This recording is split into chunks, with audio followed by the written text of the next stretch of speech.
saya nggak punya mindset yang benar waktu itu. Pokoknya saya hobi, jualan, udah aja. Menyerah kita 2010 Menyerah. itu. 2010 itu hampir menyerah. Aduh Udahlah berhenti akan aja berhenti gitu. Udah fokus aja udah. Kan kalau bisnis teman-temannya, kalau bisa yang berbeda banget. Kalau bisa laki-lakinya tidur malam, perempuannya tidur siang. Jadi perusahaan dikerjain 24 jam tuh kalau bisa. Oh, kapan ketemu barengannya tuh? Iya, ini ekstrimnya gitu lah.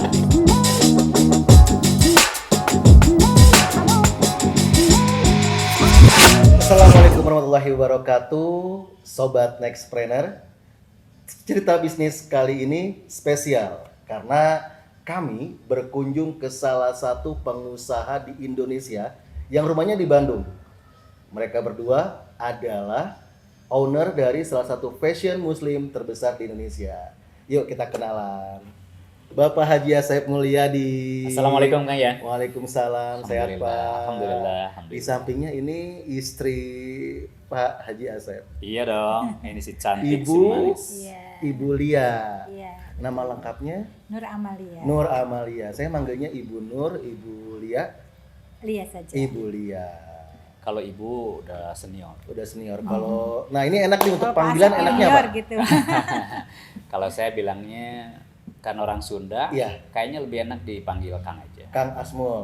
Kang Asmul, karena kan Asep banyak banget di kota Bandung, di Oke. Jawa Barat banyak. Jadi lebih enak mungkin Kang Asmul. Kang Asmul. Lebih Jadi akrab, saya nyapanya Kang Asmul. Kang Asmul. Teteh. Bukan. Ibu. Harusnya kan kalau Kang Asmu Teh Lia. Teh Lia Iya. aja. Nggak apa-apa, manggil Teh Lia. Iya, Teh Lia. Bangga Oke, beda Teh berarti Lia. Kang beda Asmul, Lia. Teh Lia. Oke, siap. Kang Asmul, gini, jadi Kang Asmul ini saya kenal, saya lihat dari profiling Kang Asmul, juga etika sendiri ya. Brandnya kan etika, betul? Betul. Etika. Nah ini emang etika juga unik ini, perlu kita bahas. Ini besar banget, dan ketika saya lihat profilnya ternyata ada sosok suami istri, yang itu jarang sih ya suami istri ini berbisnis besar tuh. Saya tuh pengen tahu banget gitu seperti apa kisahnya, dan pastinya yang lain juga pengen dapat gitu. Ini warisan etika. Bukan ya? Atau gimana coba? Bukan, Bro. Betul ya, etika ini sudah mau 15 tahun sekarang. 15 tahun. 15 tahun. Perjalanannya tentu tidak semudah atau senyaman orang yang mungkin lihat hari ini. Iya. Prosesnya panjang sekali. Betul, kami berdua ya, saya dengan istri ini merintis sudah sejak lama dan mulai tumbuh tahun 2010. Banyak lika-liku dan lain sebagainya. Tapi memang ketika kami berdua coba jalani dan sebagainya, awalnya betul couplepreneur, tapi ujung-ujungnya kalau kita bisnis mau besar memang harus tersistem. Oke. Ide awalnya bisnisnya muncul dari Teh Lia atau dari Kang Asmul? Dari Teh Lia. Gimana tuh tema ceritanya tuh? Sebenarnya nggak ada. Oh, saya punya ide enggak. Kayak awalnya itu mengalir saja karena dari hobi, dari suka. Kan ada juga ya yang bisnis itu, aduh ya saya mau bisnis nih, idenya begini. Nah kalau kami sih, kalau saya itu tidak mulai dari ide mau bisnis, tapi dari rasa suka. Waktu kecil itu senang dengan kain-kain seperti itu. Dan memang latarnya itu ibu itu penjahit. Oke. Kemudian tetangga juga penjahit. Oh, Jadi keliling itu kita dikelilingi penjahit. penjahit gitu. Di daerah mana itu tuh? Di daerah Muhammad Toha. Muhammad Toha. Ya, di gang lah ya. Oh, berawal dari Iya, gang? Berawal dari gang gitu, seperti itu. Nah, karena suka ya senang dengan kain-kain, gitu, padu-padan kain. Dulu itu waktu kecil itu main boneka-bonekaan itu dari kain. Kemudian setelah SMP beli boneka dan dibikinkan baju-bajunya seperti itu. Sama Teh Lia itu dibikin Iya. bajunya. Kemudian SMA, kemudian juga kuliah itu jualan kecil-kecilan gitu. Mulai. Jadi sebelum nikah memang sudah senang sama kain, menggambar juga? Kalau Berarti, menggambar atau sih gimana? enggak ya, cuma memang kursus menjahit ya. Enggak desainer gambar, tapi memang kursus menjahit gitu, seperti itu. Oke. Etika itu sebenarnya sudah ada sejak Kang Asmul sama Teh Lia nikah, atau sebelum nikah itu Telia sudah ngebangun ini duluan nih sampai jadi sebuah bisnis walaupun kecil ya misalnya ya. Lalu nikah dengan Kang Asmul itu gimana?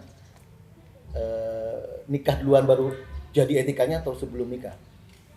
Jadi etika itu cikal bakal ya Bi ya. Ya. Nggak langsung etika ya, kita itu berapa kali Ganti nama. Panjang perjalanan seperti itu, gitu. Itu sebelum nikah sudah ada dari tetehnya bisnis fashion ini atau pas nikah baru ngobrol nih sama Kang Asmul, kita kayaknya bagus nih kalau dibisnisin atau gimana Kang Asmul? Iya. Tadi disampaikan oleh Telia ya. Awal itu memang dari kesukaan, hobi, kesenangan, dan itu yang terus dibangun oleh beliau. Sampai tadi bicara tentang SMA, ketika kuliah, mulailah bisnis kecil-kecilan. Dan ini banyak loh di kalangan teman-teman itu sebetulnya tadi bukan dari ide besar, tapi dari apa yang kita sukai. Nah, ketika kita menyukai sesuatu, sebetulnya itu ada peluang yang besar. Nah, hanya saja seringkali teman-teman tuh menyukai sesuatu, dikerjakan, tapi tidak punya visi yang besar. Nah, itu yang dilakukan dulu oleh Telia. Jadi, dia menyukai, dia melakukan itu, dia ya coba buat, coba jual. Ya jual, buat, tapi tidak terarah. Nah, kemudian ketika menikah, terus lihat perkembangannya, mulai tahun 2008 saya coba buat visi yang jelas. Oke. Mau kemana arah bisnis ini? Apa yang menjadi standar kualitasnya? Apa yang menjadi karakter dari produk dan jasanya? Oke. Bagaimana cara dan strategi pemasarannya? Oke. Terus visinya mau kemana? Nah, ketika kita coba mulai bikin karakter produk,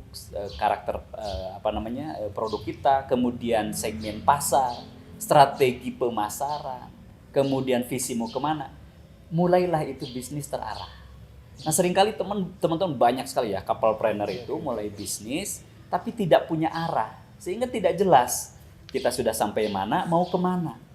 Nah, 2008 itulah kami ya coba membuat itu semua, dan ternyata lambat laun terus tumbuh. Ini menjadi poin penting. Tadi kalau ditanya apakah etika itu sudah mulai sejak awal? Enggak. Awalnya Iya, itu iya. pernah jualan kain. Kita nggak punya misi visi itu itu yang tidak jadi. punya visi-visi. Kan kebanyakan itu jualan tuh ya udah saya mau jualan sama Yang penting seperti- dapat cuan. yang penting dapat cuan, yang penting suka udah aja nggak ada nanti besarnya mau gimana, mau sistemnya mau apa, nggak gitu kalau Dan saya itu yang membuat kenapa banyak teman-teman bisnisnya nggak gede-gede.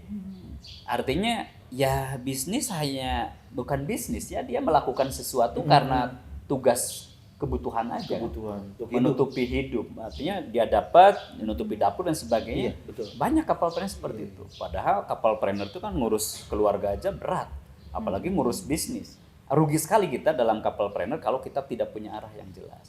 Nah, dulu awal-awal begitu kita. Ya, nggak punya 92 arah. ya, tahun Dari mulai 92. Enggak lah, 92. saya nikah 94. Nah, 92 kan udah mulai merintis segala macam. Udah mulai bisnisnya udah mulai ke universitas, ke Ya. kampus-kampus seperti itu. Udah mulai besar, tapi besar saat itu ya. Besar saat itu, tapi Yang keliling siapa? Yang masih kamu? saya sama adik. Kan belum nikah saya. Oh ya, nikah 94 tadi. 94. 94. Nah, pas sudah nikah baru Kang Asmul yang Enggak juga. marketing. Enggak juga. Enggak juga. Nikah tuh tetap aja karena saya yang dominan. Saya ya kan tidak aja. terlibat awalnya. Oke. Tapi ternyata peluang ini bisnis ya begitu-begitu saja, nggak berkembang. Dan sebenarnya kan saya yang ada potensi. Baru saya nanya ke Pak Asep. Oh, gimana tuh? Kumaha. Kumahanya.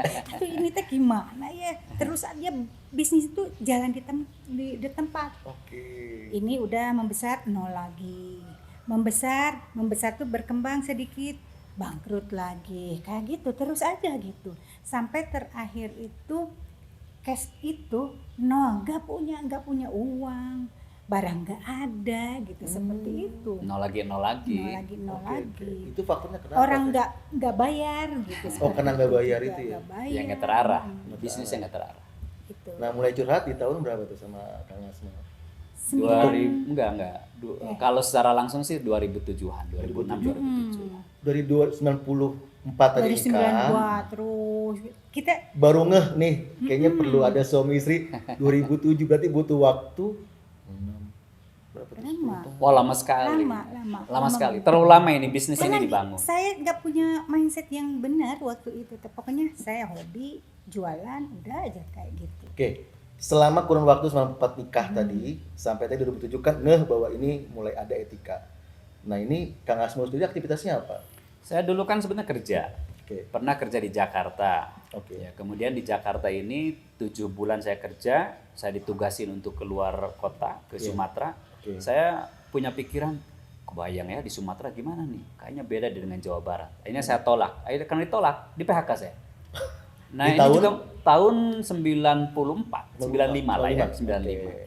Artinya ketika kita di PHK sedih dong. Iya. Saya punya istri, saya harus balik lagi ke Bandung, saya juga bingung mau seperti apa. Tapi seringkali dalam kondisi kita nggak nyaman, nggak enak, justru di situ ada peluang kebaikan. Oke. Mungkin kalau dulu nggak di PHK saya, nggak terjadi seperti yang sekarang. Oke. Jadi teman-teman yang mungkin hari ini kena PHK, ada kesulitan dan sebagainya, nggak usah risau. Ada peluang nanti di depan itu yang jauh lebih baik. Ya, saya di PHK, saya balik ke Bandung. Saya mulai lagi merintis dengan kawan-kawan di bidang ngerakit komputer waktu itu. Oke. Kemudian 95 saya masuk PTDI. 5 tahun saya di PTDI. Kemudian setelah PTDI ternyata 95 itu mulai tumbuh PTDI. Tahun 99 2000 mulai redup lagi tuh. Iya. Ada tantangan, Krismon. betul. Ya, pergantian juga pemerintahan dan sebagainya. betul. Kemudian tahun 2000 saya ikut pensiun dini. Setelah pensiun dini saya ikutlah di lembaga sosial. Oke. Di lembaga sosial itulah saya menimba tentang ilmu, tentang pengalaman, tentang merubah mindset, kemudian tentang kepercayaan diri, tentang berpikir dan berjiwa besar dan sebagainya. Dan dari situlah saya coba tuangkan dalam potensi-potensi yang sudah ada cikal bakalnya oleh Teh Lia tadi. Mungkin gini. Berarti Kang Asmul tadi lembaga sosial kan itu pasti banyak pengalaman di sana ya. Ya. Nah, itulah yang dituangkan Tuangkan. dalam bisnisnya Iya, betul. Teh Lia. Iya, Di 2007 tadi. 2007. Itu berarti resign dari lembaga Enggak, sosial. 2007 Belum. saya hanya setting dari belakang. Jadi saya buatkan konsep, saya buatkan strategi, saya buatkan dasar-dasar kekhasan atau karakteristik produk. Kemudian saya buatkan juga strategi marketing dan sebagainya. Barulah dari situ kita buat namanya Salsa dulu. Oh, salsa. Salsa 2007 kalau nggak 2008. Saya kan mau membuat yang namanya produk jasa atau produk muslim yang punya memberi nilai manfaat. Saya buat salsa, sederhana, kenapa salsa? Anak saya namanya Amania Salsabila Robani. Ini banyak loh teman-teman sekarang, teman-teman Experience juga banyak yang kadang-kadang membuat produk atau jasa nggak sulit-sulit, udah cari aja pakai nama anaknya. Itu banyak biasa teman-teman tuh. Simple banget kan. Saya juga sama dulu. Nama anak saya Amania Salsabila Robani, udah salsa aja namanya gitu ya. Ternyata ketika di searching di googling nih, salsa itu ternyata lebih ke tarian Amerika. Saya mau bikin produk yang punya nilai begitu ya, untuk memberi manfaat dan sebagainya, lebih ke muslim. Ternyata ketika googling tarian Amerika lah. Saya bilang nggak cocok nih, nggak cocok. Akhirnya mulailah digodok lagi 2009-2010, ketemulah saya mau bikin namanya produk yang memberi nilai, produk yang memberi manfaat, produk yang punya bukan sekedar manfaat buat kehidupan dunia, tapi punya nilai spiritual. Apa ya? Oh, kalau kita ngomong harus pakai etika, kalau jalan harus pakai etika. Oh, berarti baju juga harus pakai etika. Karena etika itu nilai, value. Banget ya. Muncullah itu etika 2010 dan langsung saya daftarin di Haki, 2012 keluar. Tapi kan bukan etika, ETIKA. Iya, enggak. Nah, Saya itu sengaja gimana? biar global. Okay. Karena produk ini saya punya prinsip, punya visi adalah sebuah produk fashion bernilai global, berskala global, bernilai spiritual. Oke. Jadi sebuah produk fashion berskala global bernilai spiritual. Makanya etika, karena bagi kami baju itu netral, pakaian itu netral, ya kan? Netral. Yang menggunakan kan yang paling penting ada hal-hal mendasar. Misalnya kalau perempuan, ya kan baju gini bisa dipakai oleh siapa saja. Betul. Tapi tentu bagi kita ada hal-hal bahwa baju bukan sekedar dipakai, tapi juga ada nilai-nilai akhlak, nilai-nilai spiritual yang bisa dipakai. Oke. Itu nama etika itu kan dari Pak Asep itu. Asalnya enggak langsung. Mi gimana ya? apa namanya etika, nggak langsung saya masa sih nama etika dari salsa etika, apa hubungannya, kan kayak seperti itu ya.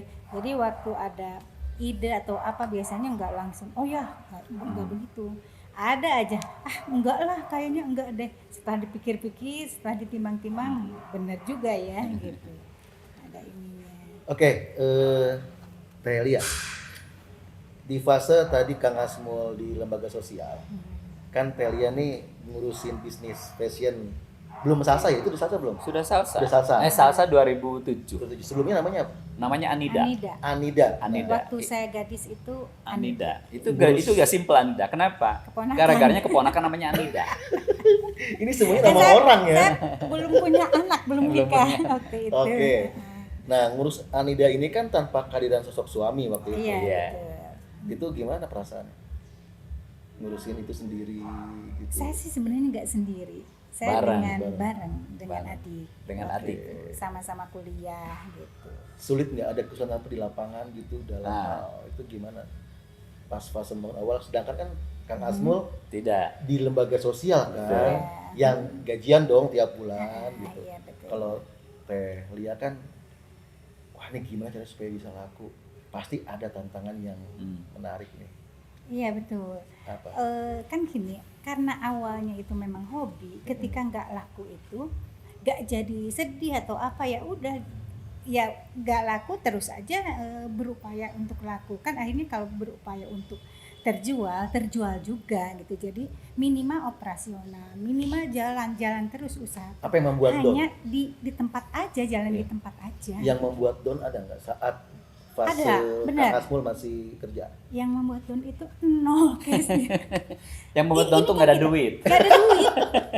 Jadi gini, jadi waktu merintis itu saya tuh memang terbiasa disiplin, ada catatan, Oke. ada catatan. Jadi terlihat si cash flow-nya itu terlihat. Terus naik, turun. Di titik terakhir turun betul-betul nol, gak ada uang dan barang itu di luar. Itu baru aduh ini gimana? Bi gimana Bi, ini tolonglah Bi, seperti apa ini terus-terusan itu, ini bertahun-tahun nol lagi berapa kali sempat nol lagi, dan ini nol tuh kita nggak punya modal, barang di luar, ini harus gimana? Tapi saya nggak putus asa, ingin terus berlanjut. Nah baru Pak Asep itu, kalau seperti ini harus ada revolusi. Kata Kang gitu. Asmul revolusi. Betul, harus ada revolusi. Nggak bisa ini begini gitu. Harus semua dibongkar gitu. Bisnisnya ini gak bener gitu, seperti itu. Karena pencatatan uangnya juga hanya saldo. Dalam bisnis kan bukan masalah saldo. Iya. Dalam bisnis yang paling penting cash flow-nya gitu. Nah, ini kan nggak jelas tadi. Pengelolaan keuangan juga nggak jelas. Betul sih dicatat. Apa aja dicatat. Cuman dicatatnya keluar masuk saldo. Ya hanya kas harian aja gitu. Tapi tidak dibuat perencanaan cash flow seperti apa, tidak dibuat seperti itu. Itulah yang membuat kenapa bisnis banyak nih teman-teman juga dalam bisnis. Oh ini saya bisnis, tapi nggak terarah. Ya, programnya nggak terarah, visinya tidak terarah, pengelolaan keuangan cash flow-nya tidak terarah dan sebagainya. Ditambah lagi tahun 2008 kalau tidak salah itu udah mulai, beliau kan PNS. PNS dari mulai tahun berapa? 98. 98 udah PNS.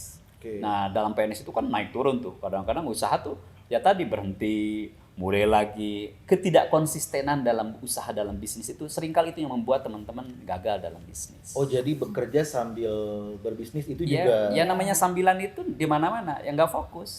Oke.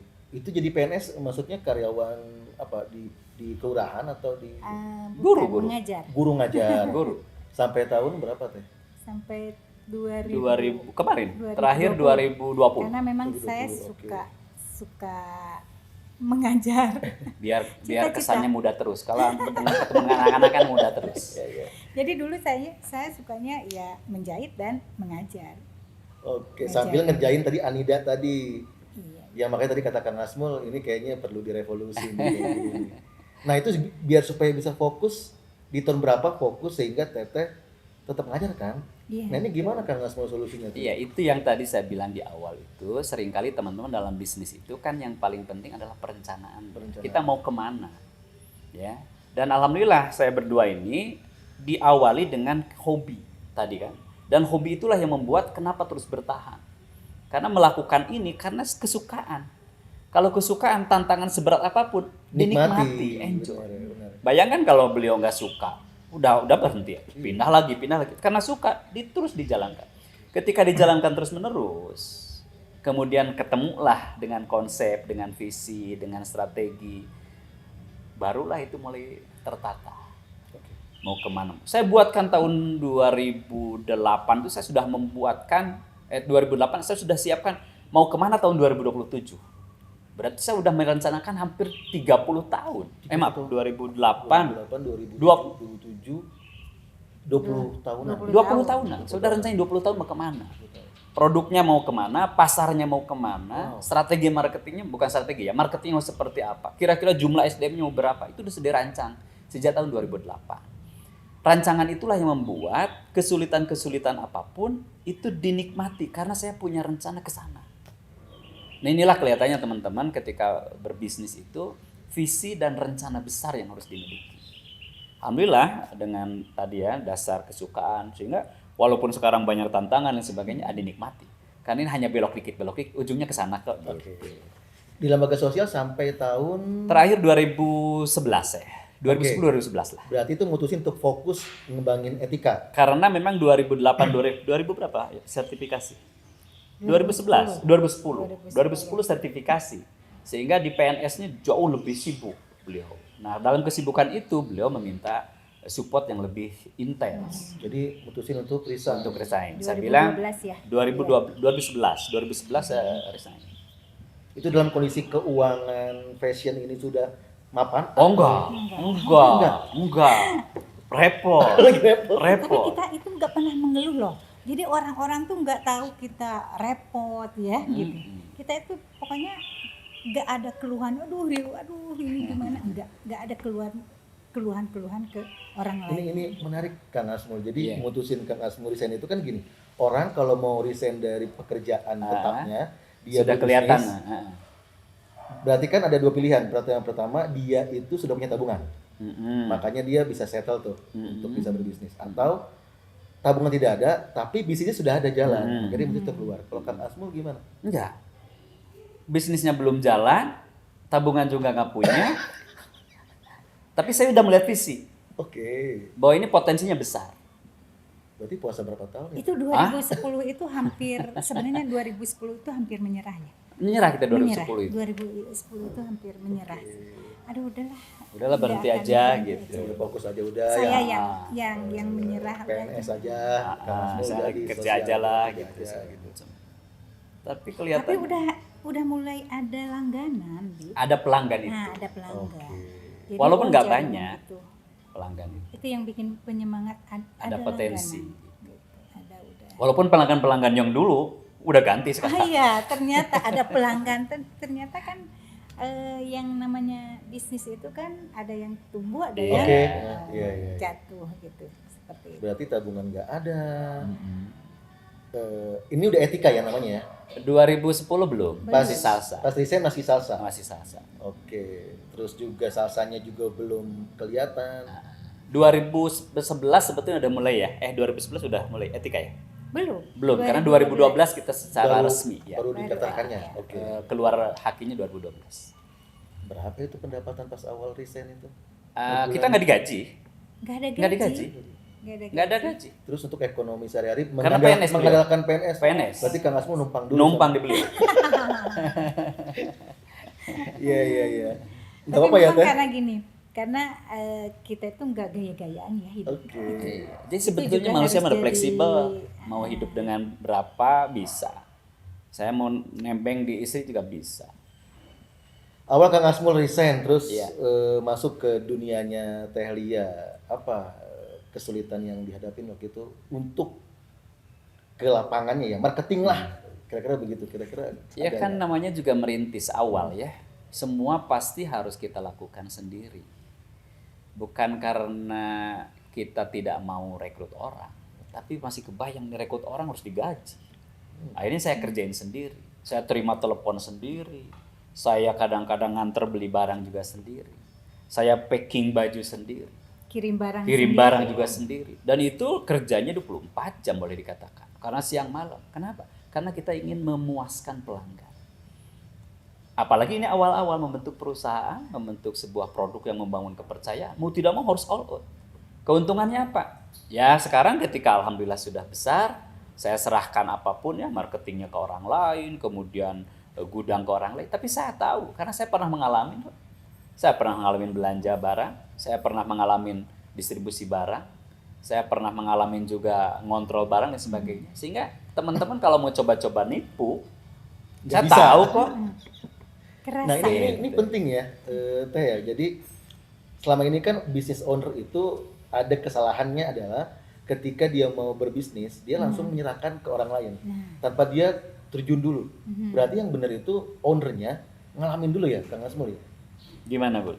Iya, baiknya seperti itu. Baiknya gitu? Iya, jadi dirintis oleh sendiri dulu gitu. Oke. Walaupun kan waktunya masing-masing berbeda ya, bisa hanya setahun, bisa atau 2 tahun. Kalau kita sih kelamaan. Kelamaan. Sih sebenarnya kelamaan. Kelamaan berpikir besarnya. Kelamaan. Ya tidak semua harus gitu. Apalagi setiap perusahaan, setiap kondisi kan berbeda-beda. Ya, saya kebetulan memang dikondisikan dan saya harus terjun langsung. Nah ini juga mungkin buat teman-teman ya, dalam bisnis ini seringkali kekhawatiran ketika mau merekrut orang. Saya terus terang khawatir juga. Gimana nggak khawatir? Saya aja nggak digaji. Harus gaji orang, mikir nggak? Benar. Iya kan? Saya aja nggak digaji. Gimana gaji orang? Tapi ternyata ketika rekrut orang, oh pikiran kita bukan berdua, nambah pikiran orang. Ide-ide kita bukan pikiran ide berdua, ada ide orang. Ya kan? Semangat kita bukan semangat berdua, ada semangat orang. Oh ternyata ketika rekrut orang, tumbuh omsetnya. Ketika tumbuh omsetnya, bisa gaji orang. Jadi jangan khawatir, beranikan untuk rekrut orang. Dengan catatan kita juga sudah ngalamin, itu benar. Iya. Ya lebih Gitu. bagus lah. Lebih bagusnya gitu. Ya. Supaya tahu lah di lapangan ya. Iya, betul. Oke. Nah ini kan Kang Asmul saya lihat juga nih di profilingnya banyak di internet. Kang Asmul gampang saya cari, kita lihat. Sekarang jadi anggota DPRD kan. Berbeda. Oh, iya. Berbeda dengan Umi ya. Kalau saya sedang di belakang. Telia mulai belok lagi nih dari bisnis terus ke anggota DPRD, gimana Teh ngizininnya tuh?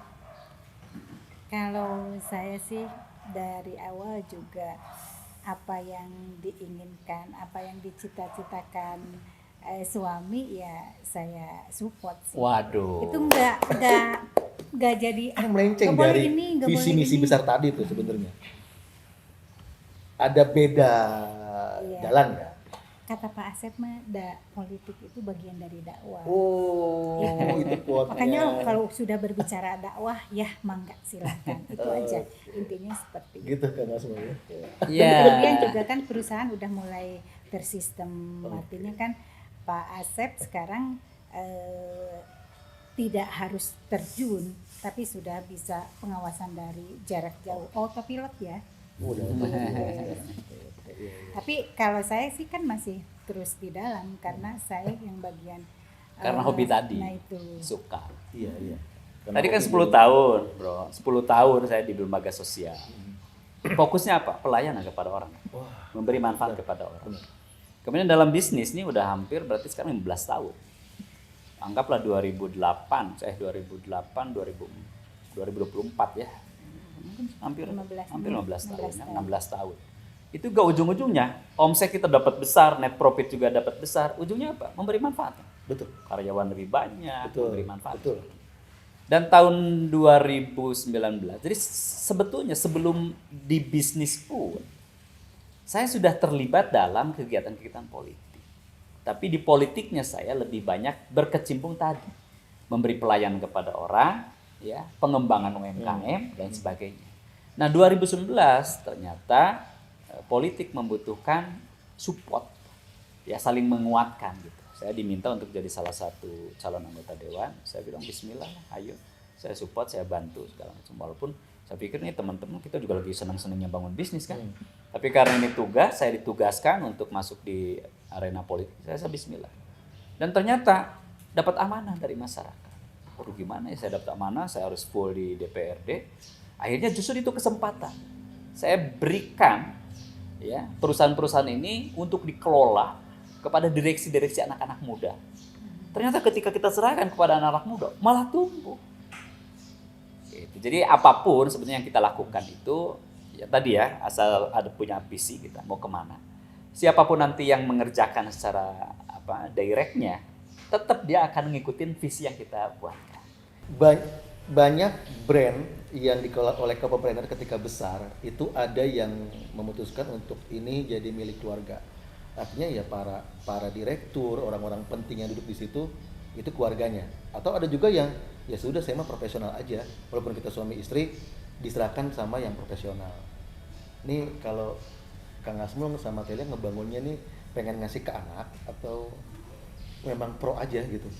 Maksud diwariskan di sini bukan diwariskan ke anak cucu. Bukan, nggak gitu ya. Diwariskan panjang ke generasi berikutnya yang memang berkecimpung di fashion, di etika gitu maksudnya. Kebermanfaatan. Jadi memang ini dibuat terbuka aja, yang profesional, yang mampu ya sudah. Betul. Tanpa melihat ada garis darah hubungan keturunan, itu gitu nggak? Tidak dominan Tidak gitu, gitu. tidak dominan itu. Tapi ya tentu saja sebagai orang tua juga kami memikirkan anak-anak juga. Tetapi memang untuk estafet kepemimpinan etika itu ya pasti harus yang memang kapasitas yang utama, punya potensinya dan kecenderungan anak. Betul. Kita juga tidak memaksakan anak, ya pokoknya harus di sini, kalau anaknya tidak mau, bagaimana? Gitu. Nah, gitu ya. Demokratis nih. Okay. Kalau Pak Asep itu si bebas PJ banget, tidak otoriter, demokratis banget. Iya. Jadi menentukan anak hidupnya mau kemana terserah anak. Iya. Ya tadi ya, bisnisnya dibangun tadi awalnya couple-planner. Walaupun dalam pertumbuhannya kalau mau besar sekali lagi tidak cukup hanya couple-planner, harus tersistem dengan baik. Makanya tadi beliau kan ingin mewariskan dan kemudian mewariskan itu dalam arti perusahaannya harus terus memberi manfaat buat banyak orang gitu kan. Dan secara brand juga tadi brand bisa jadi lebih tinggi. Kita tidak terlalu menonjolkan diri kita gitu ya, biar brand ini yang nanti berkelanjutan. Kalaupun tadi ini lebih baik mana nih kapasitasnya atau keturunannya, saya sih lebih ke kapasitas. Itu yang jauh lebih penting. Karena apa? Tadi bisnisnya harus terus tumbuh. Ya kata beliau pastilah anak-anak juga kan, kita juga punya keturunan kan nggak mau dong keturunan yang lemah. Betul. Harus keturunan yang kuat-kuat begitu ya. Tapi sekali lagi saya tidak memberi paksaan. Dia harus di sini, anak ini harus di sini, enggak. Biarkan dia bebas. Kita hanya memberikan contoh dan teladan saja. Tapi kalau ada anak yang mampu, kenapa tidak? Tapi dia punya kapasitas. Tapi kalau anaknya tidak punya kapasitas, jangan dipaksakan. Membahayakan juga buat perusahaan. Betul. Puluhan tahun nih barengan bikin brand, ngebangun ya. Pasti ada gesekan, konflik. Itu gimana tuh? Ada nggak? Atau emang adem-adem aja 10 tahun, 20 tahun ngebangun bisnis gitu? Enggak kan ya? Enggak juga. Ada aja. Yang namanya suami istri latar belakang berbeda, latar belakang pendidikan berbeda, cara orang tua mendidik anaknya beda-beda, disatukan. Udah laki perempuan, karakter laki-laki beda, karakter perempuan beda, disatuin ada aja. Kayak sendok dan garpu itu, tang teng tong biasa. Bisa di spill gitu Pak Asmul, apa kira-kira konfliknya Kang Asmul? Ya konfliknya kan karena beda kepentingan antara laki-laki dan perempuan. Laki-laki itu lebih kadang-kadang pikirannya aja, logikanya. Perempuan kan rasa. Nah seringkali itu tidak ketemu. Tapi itu bagian dari proses. Karena itu yang membuat kita justru enjoy. Ada perbedaan. Bahkan kalau bisnis teman-temannya, kalau bisa yang berbeda banget. Kalau bisa laki-lakinya tidur malam, perempuannya tidur siang. Jadi perusahaan dikerjain 24 jam tuh kalau bisa. Kapan ketemu barengannya tuh? Iya, ini ekstrimnya gitu lah, ekstrim. Tapi sekarang kan biasanya Teh Lia nih sama saya kan beda tuh. Beda banget. Saya kadang-kadang ngegas. Istri ngerem. Kebayang nggak kalau saya ngegas kemudian Teh Lia ngegas juga? Nabrak. Justru beda itu malah saling melengkapi. Betul. Sekarang istri Teh Lia nih ngerem, saya ngerem juga. Atau nggak jalan-jalan. Jadi perbedaan itu justru memberikan ya dinamika dalam perusahaan itu. Yang penting ketika di perusahaan nih ada rapat, usahakan udah satu suara. Nah dulu ya itu ya pernah juga. Gimana tuh? Jadi kita tidak punya strategi itu ya. Ah. Udah rapat itu pernah Saya sampai bawa- terus saja saya sama Pak Asep berdebat di depan karyawan gitu. Iya. Akhirnya kita nanti lagi mendingan diskusi dulu, baru rapat besar dengan manajemen. Jangan sampai manajemen lihat kita bertengkar. Itu pernah juga, akhirnya udah ada solusinya kan itu. Jadi rapat tuh. Kemudian juga kalau berbeda pendapat jangan dibawa ke tempat tidur. Jadi jangan diskusi, mau tidur itu nggak boleh ngobrolin bisnis, nggak Hal-hal boleh, yang apalagi beda. beda pendapat. Itu Iya, jangan iya. sampai dibawa tidur. Itu juga tips kita. Jadi yang diobrolnya itu. keuntungan bisnisnya aja. Yang enak-enak aja lah ya kalau di kamar mah ya. Iya. Oke. Gak dibawa ke rumah, apalagi dibawa ke tempat tidur. Nah ini yang juga penting memisahkan antara kehidupan pribadi sebagai suami istri, layaknya suami istri, dan juga founder dari sebuah bisnis.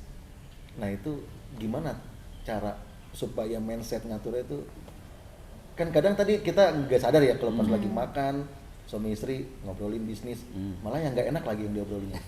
Nah itu tipsnya Ya memang risiko bro ya, risiko banget ketika couplepreneur ini, ketika keluarga mengembangkan bisnis bareng keluarga, Iya. itu pasti di dalamnya ada risiko. Ngurus keluarga aja, itu pasti banyak masalah. Ngurus bisnis aja, pasti banyak masalah. Sekarang ngurus bisnis dan keluarga, pasti tuh masalahnya banyak.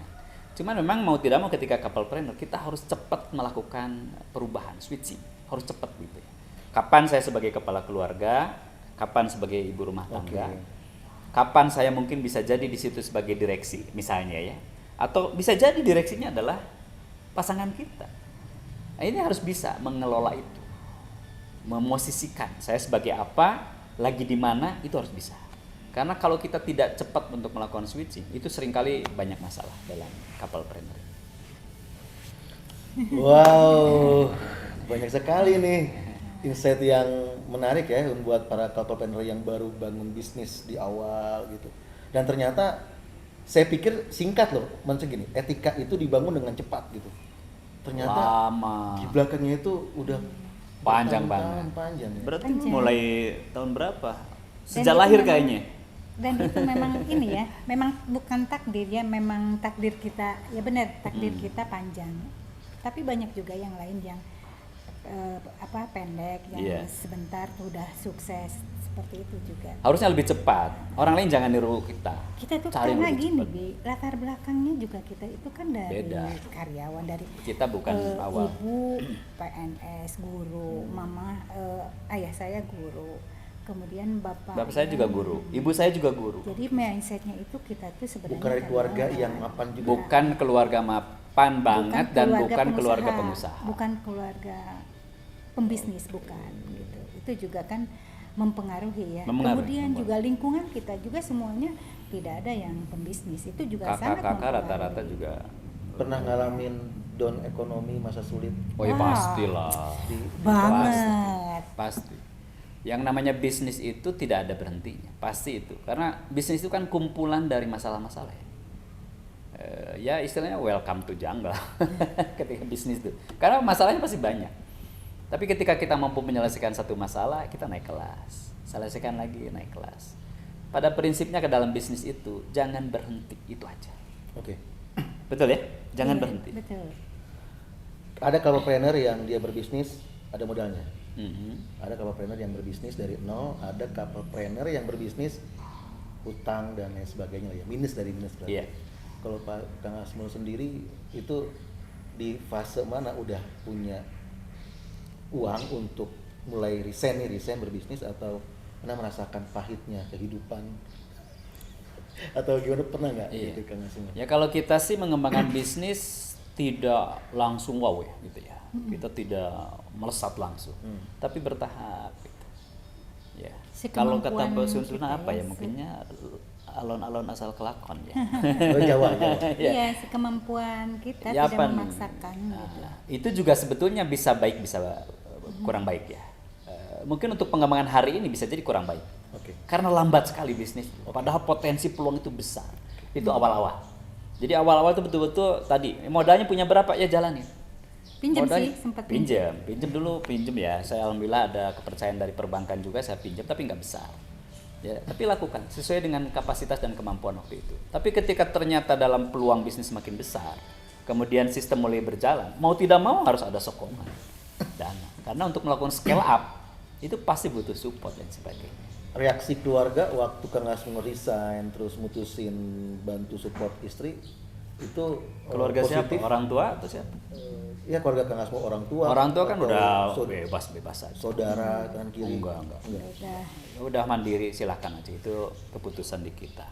Karena kan mutusin pekerjaan tetapnya apalagi sudah bertahun-tahun itu kan hal yang luar biasa sih. Ya seringkali memang ya keluarga nih, jangankan keluarga, istri, suami istri aja dalam bisnis seringkali menjadi penghambat, tanda kutip. Oke. Contoh misalnya, bisa jadi istri yang punya pikiran-pikiran besar, suaminya ngeremnya terlalu kuat. Atau suaminya punya rencana besar, tapi istrinya yang ngerem. Kadang-kadang jadi penghambat kalau tidak dikomunikasi dengan baik. Saya juga sama dengan keluarga itu. Keluarga itu ibu misalnya, ibu seorang guru, bapak seorang guru, nggak gampang juga tuh kita untuk masuk bisnis. Udahlah jangan mikir-mikir Nah, gede itu. katanya, nanti jatuhnya sakit. Ya. Udahlah hidup biasa aja Yang nyaman, ada tanggal aja. 1 dapat gaji. Sama, itu juga dapat masukan-masukan ya. Tapi saya biasanya tuh kalau ke ibu tuh sambil mijitin. Nah, gini nih kita kan Iya, iya. butuh bukti ya. Kadang-kadang Iya. butuh bukti. Ibu, bapak, termasuk pasangan tuh butuh bukti. Kalau pasangan kita belum setuju misalnya, itu karena belum bukti aja. Sama keluarga juga, kalau kita keluarga itu mungkin dianggap oleh kita menghambat, bukan Betul. menghambat sebenarnya, kekhawatiran. Tapi kalau kita bisa meyakinkan, itu insya Allah supportnya besar. Gitu nggak sih? iya betul, gitu. Sekarang udah berapa cabang? Kalau cabang sih kita ada yang on store ya, oleh Oh kita iya, langsung ya paling hanya beberapa kota lah ya. Tapi kalau kemitraan ya alhamdulillah rata-rata hampir setiap daerah ada. Karyawan berapa teh? Ya karyawan karena kita sih ada beberapa perusahaan. Iya. Yang paling penting memberi manfaat lah banyak orang insya Allah. Ada Kemudian 11.000. juga kan kita bekerja sama dengan Kemitraan, dengan- dengan iya, garmen-garmen. oke. Agen-agen gitulah ya. Iya. Untuk produksinya itu kita tidak semua diproduksi oleh karyawan Oleh sendiri. kita. Kemitraan. Kalau saya prinsipnya memberi peluang sukses buat banyak orang, insya Allah kita ke bawah sukses. Jadi saya kalau bisa bermitra ya, misalnya produksi bermitra, termasuk juga distribusi juga bermitra. Dengan begitu, ya betul mereka bukan karyawan langsung kita, tapi mereka punya peluang untuk sukses. Kalau mereka berhasil, mereka sukses, kita juga masa nggak ke bawah, pasti ke bawah. Betul. Memberikan manfaat seluas-luasnya. Iya, saya diajarkan 10-11 tahun itu di lembaga sosial, memberi manfaat itu akan jauh lebih baik. Oh, udah 1 jam kita ngobrol. Masa sih? Nggak kerasa. Oke, Telia ada pesan yang disampaikan buat para istri-istri yang mau bikin bisnis bareng sama suaminya, enggak? Sebenarnya ya kalau ingin bisnis dengan pasangan itu yang harus betul-betul dikuatkan itu adalah komunikasi. Komunikasi yang terus, kemudian harus ada kesiapan untuk mengalah. Oke. Iya, itu saja tipsnya. Insya Allah akan akan berjalan walaupun tidak lancar tapi akan berjalan terus dan insya Allah akan sukses. Siap. Nah, Kang Asmul buat para suami-suami. Teman-teman ya yang sekarang mulai bisnis di Couple-Planner, artinya suami dan istri. Mulailah kita merancang bisnis ini, berpikir besar. Mau kemana bisnis ini? Tentukan kira-kira apa yang sekarang kita sukai, jalanin aja. Karena dalam bisnis tuh nggak ada yang hebat, nggak ada yang ini bisnis kayaknya hebat. Enggak, semua punya peluang sama. Jadi bisnis yang hebat tuh bisnis yang dikerjain aja gitu loh. Hanya saja harus dibuatkan. Kita mau kemana bisnis ini? Siapa kira-kira kompetitor yang akan kita jadikan motivasi kita? Saya mau jadi seperti dia. Nah dengan begitu maka nanti luka-liku dalam keluarganya, dalam bisnis ini itu akan kita mudah untuk menyelesaikannya. Tadi dengan komunikasi dan sebagainya. Dan dengan visi itu maka kita akan terus. Karena kesuksesan itu masalah waktu kok kalau kita sudah punya visi. Jadi tentukan dari sekarang bisnis Anda harus besar. Siap. Terima kasih Kang Asmul atas Sama-sama, Bro, waktunya. ya. Sukses Katanya ya. mau langsung ke Cirebon ya. Ya, insya Allah mudah-mudahan lancar sehat, semuanya. Amin, lancar amin. selama sampai tujuan ya, Amin. Telia ya, Iya, Kang iya. Asmul. Oke, sobat Nextpreneur, terima kasih banyak. Sampai ketemu di cerita bisnis selanjutnya.